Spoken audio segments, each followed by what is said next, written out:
We began our study of Paul's first letter to the Christians in Thessalonica. If you'll recall, Paul helped establish the Christian church in this strategically crucial Macedonian city right there during his second missionary journey, probably sometime in the early 50s. However, his stay in the town was short-lived due to the opposition he faced from the more traditional religionists, Jewish and Roman alike. Still, Paul was determined to strengthen, encourage, and guide the new Christian community in Thessalonica. And so he wrote them from Corinth not long after their first meeting. Let us now continue to glean strength, courage, and wisdom from this ancient letter from apostle to church. This passage is 1 Thessalonians 2, verses 1 through 8. You yourselves know, brothers and sisters, that our coming to you was not in vain. But though we had already suffered and been shamefully mistreated at Philippi, as you know, we had courage in our God to declare to you the gospel of God in spite of great opposition. For our appeal does not spring from deceit or impure motives or trickery, but just as we have been approved by God to be entrusted with the message of the gospel, even so we speak, not to please mortals, but to please God, who tests our hearts. As you know, and as God is our witness, we never came with words of flattery or with a pretext for greed, nor did we seek praise from mortals, whether from you or from others, though we might have made demands as apostles of Christ. But we were gentle among you, like a nurse tenderly caring for her own children. So deeply do we care for you that we are determined to share with you not only the gospel of God, but also our own selves, because you have become very dear to us. Paul's apocalyptic gospel is at the heart of his mission and ministry. For Christians, it can be something like a non-content signifier, gospel. We hear the word, and it connotes all kinds of associations related to Jesus, the Christian way of life, and our future hope in God. But the specifics are not always carefully fleshed out in our minds. It's often not clear that two Christians mean the same thing when they use the word gospel. For Paul, the center of the gospel was Jesus' death and resurrection. Like many Jews of his day, he believed that history consists of two ages: the old evil age dominated by Satan, sin, evil, and death, and the new era of God's pervasive and enduring reign. However, for the apocalyptic Christian, there was an overlap between these two ages. For Paul, Jesus' death and resurrection marked the beginning of the new eon and the beginning of the end of the old. But the transition from the first to the last was not immediate or complete. There would be a gradual transition where the night faded into day and the dawn slowly conquered the night. According to Paul, we live in that awkward and trying moment between the ages, between the two ages. And this has specific benefits and costs associated with it. Thanks to God's indwelling light, we are enlightened and empowered to cope with the present darkness, to overcome it. But we feel the tension between the demonic forces that ruled the world before Christ and the angelic powers that increasingly claim the world for Christ today. That was Paul's gospel. The cosmic powers of good and evil make war against one another, and we're just foot soldiers carrying out divine orders. We're pieces on a game board mirroring the decisions of spiritual entities. So make sure you're in Jesus' hand, because he already has the devil in a position of inescapable checkmate. He has the devil in a position of inescapable check. It's only a matter of time before he utters the final checkmate and switches out the board for a more cooperative kind of game. More on this apocalyptic perspective in a couple of weeks when we discuss the Parousia, aka Jesus' second coming. But for now, be aware that that is the gospel as Paul understood it. At least that is the gospel as I comprehend Paul's understanding of it. But are Paul's motives for sharing the gospel pure? That seems to be the question against which Paul offers a considerable defense. From what does this appeal spring? What are his motives? He wasn't working from a motive of fun and pleasure. That's the first thing he points out. Our coming to you was not in vain, but though we had already suffered and been shamefully mistreated, we had courage in our God to declare to you the gospel in spite of great opposition. This work that Paul is engaged in is no walk in the park, but he does it anyway. Why? Well, it could still be any number of impure motives. Why would a proponent of some novel religion want to win these people over despite the risks involved? For starters, winning access to people's hearts is the first step to winning access to their wallets and homes. Any marketing executive will tell you that. It's not hard to imagine charlatans using spiritual people's religious sensibilities to exploit them for personal gain. It's something of a literary trope in our day, appearing regularly in books, movies, and TV shows. Win followers, and you get not just their money, you get them. You then have a little more power in the world and control over their lives. Then your reputation grows. This prestige leads to more followers, more money, more power, more significant overall influence. It is one way to establish and build a little kingdom of one's own, more slowly than with military conquest, but overall less bloody. There's still blood, there's just less. And preachers, pastors, religious teachers, and spiritual gurus of all colors and stripes have followed this pattern for personal gain from before Christ, and especially during the spread of early Christianity. It was such a pervasive problem that a well-circulated but ultimately non-canonical text called the Didache addressed the issue. It refers to people who traffic Christ as Christ-mongers. They treat Jesus like a commodity, selling him in exchange for money, goods, and services. Early Jews, Christians, and Jewish Christians were very suspicious of people who tried to use Jesus and the Christian message to take it easy and make a name for themselves. They severely condemned such individuals. But was Paul a Christmonger? No. And he wanted to make that plain to the Thessalonians. That's why he writes, "For our appeal does not spring from deceit or impure motives or trickery, but just as we have been approved by God to be entrusted with the message of the gospel, even so we speak, not to please mortals, but to please God, who tests our hearts. As you know, and as God is our witness, we never came with words of flattery or with a pretext for greed, nor did we seek praise from mortals, whether from you or from others, though we might have made demands as apostles of Christ, but we were gentle among you, like a nurse tenderly caring for her own children." Paul didn't travel through Macedonia and Achaia preaching the gospel to impress mortals, but to please God.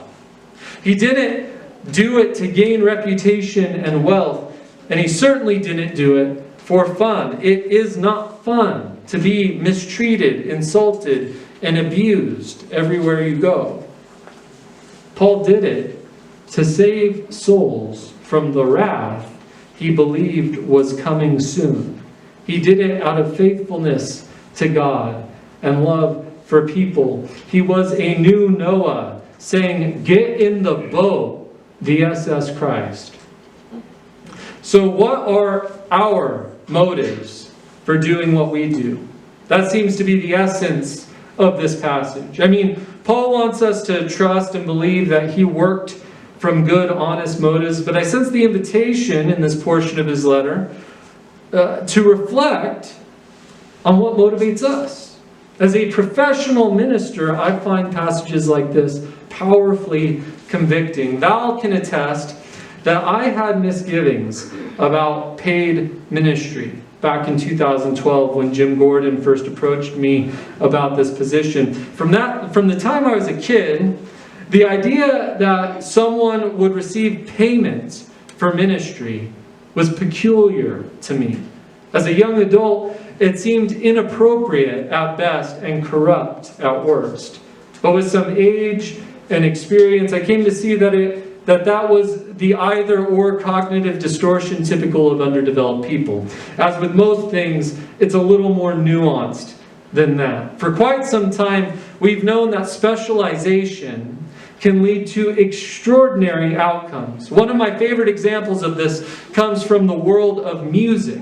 Some societies have only a single word to describe both music and dance because they never occur separately. They are essentially the same activity. Furthermore, there is no distinction between audience and performer because they are the same. Everyone sings, everyone dances, everyone is both performer and audience.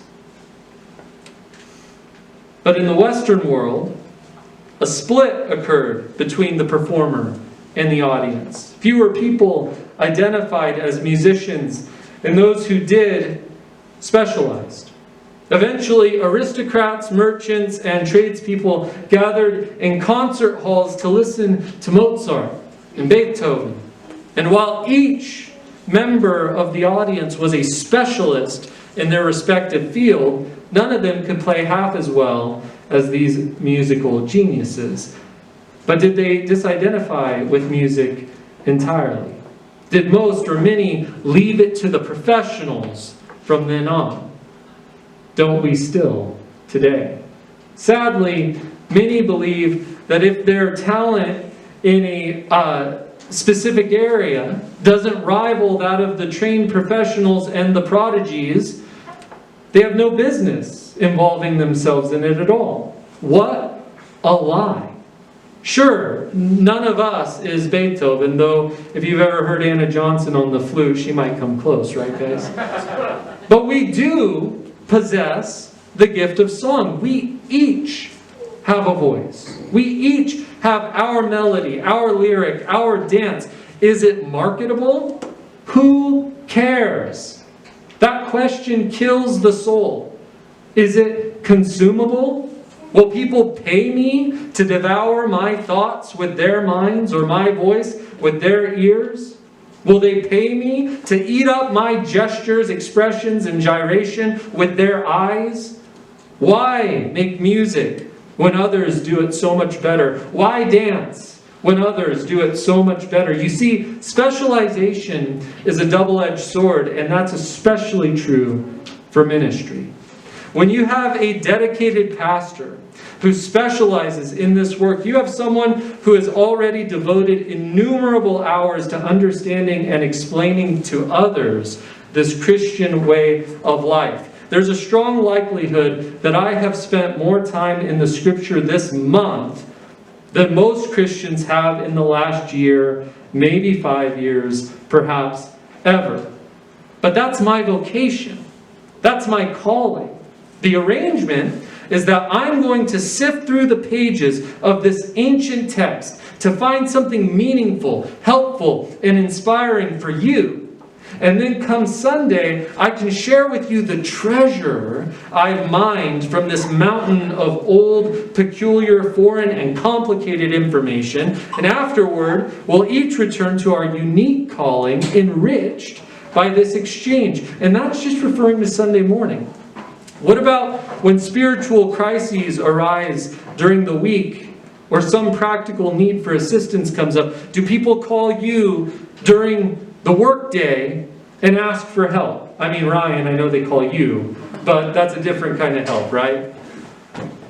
And what about midweek funerals and the occasional wedding or baptism or baby dedication? Is the average Christian going to take time off from work to perform these ceremonies?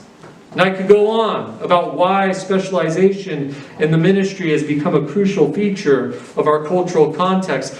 But where we go wrong with this is in assuming that specialists negate the need for generalists. We are all ministers by our baptism. Did you know that? That your baptism makes you a minister of Christ? It comes as a package deal. There's no getting out of it. Like, you don't have to be Beethoven to make music. You don't have to be Paul or even Dustin to serve as a minister of Christ. In fact, Jesus expects you to. But what is the motivation? I'm actually not there yet. What is the motivation? Honestly, I think motivation is far less suspect in Christian generalists such as yourselves than it is in the specialists. For one, you are not receiving a paycheck, ultimately dependent on the generous contributions of the congregation. Also, get this, no one can fire you or invite you to resign, if they're polite, if you say or do something others don't like. Your daily ministry does not affect your professional future. And your personal beliefs can be kept separate from your professional opinions. At least most of you don't have to continually defend your personal beliefs as they relate to your professional views. For all of those reasons, your motives are likely to be less compromised by personal considerations. But that does not guarantee their purity. Who are you doing this for? Who are you trying to impress? Who are you trying to benefit? What does that pure motive for ministry entail, whether you're a professional pastor or a lay minister? And by the way, if you're not one, you are the other. Here's the crucial test Paul lays out for the Thessalonians. Yes, he made demands as an apostle, but he shared the gospel, and he didn't just share the gospel, he shared himself. Self-giving is the mark of a faithful Christian minister. A minister who always has a hand open to receive, but seems never to have a hand extended to give, is a false minister. The gospel demands a person's whole self, but that demand is placed on all of us. If the minister requires as much of you without first giving as much of themselves, it's time to call their motives into question. Why are we doing this? Here are the pure motives for ministry. To please God, who tests our hearts. To nurture and nourish God's children to full spiritual development, like a nurse tenderly caring for her children. To swallow the sacred scroll, becoming one with the message, and then bestow one's whole self as a sacrifice for God's people so that they receive both minister and message alike. To love God's people with the highest love possible by presenting them with the gospel of Jesus and inviting them into a right relationship with God through Him for their sake. There you have the only true motives. And they were Paul's motives. It is vital to the health of the church to question ministers' motives. But it should not be hard to discern the answers. Does their love for others appear to be deep? Do they seem to consider you and others dear to them? As always, love is the surest sign of faithfulness and pure motive.